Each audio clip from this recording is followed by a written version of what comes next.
advocates are hoping to stop an expansion of schools using seclusion rooms that passed in the Senate education bill. As Fox 9 reported just a couple of weeks ago, they've been banned since September for kids up through 3rd grade, but that may change again soon. Our Corin Hoggard is live at the Capitol tonight. Corin, this is an emotionally charged issue we're talking about here. Yeah, that's right, Simone. We heard from a senator who said that her son actually benefited from being put in a seclusion room. And today we heard from advocates, including some educators, who say they regret using those rooms. Molly Hofford came to the Capitol to apologize to the children she physically restrained and put into her school's seclusion room. The 3rd grader whose medication for bipolar disorder just hadn't been figured out yet. I put him in there. The 1st grader who was going through the process of receiving his autism diagnosis and just couldn't appropriately communicate, and he'd melt down. I put him in that room.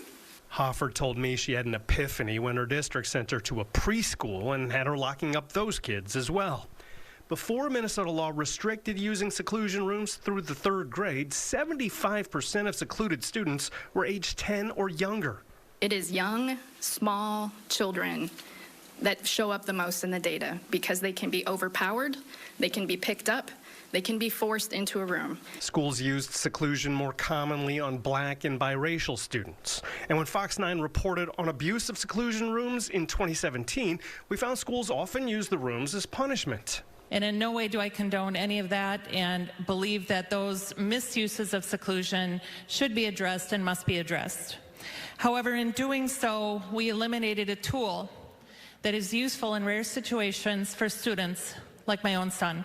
Senator Judy Seeberger says her update to the law requires parental permission through 6th grade and still won't allow seclusion as discipline, but keeps the rooms as a tool of last resort.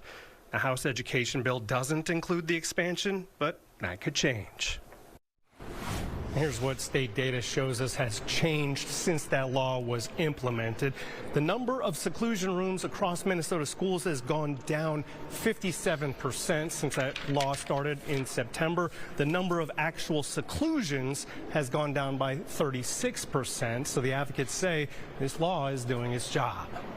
Live at the Capitol, Corin Hoggard, Fox 9. Interesting. Thanks, Corin.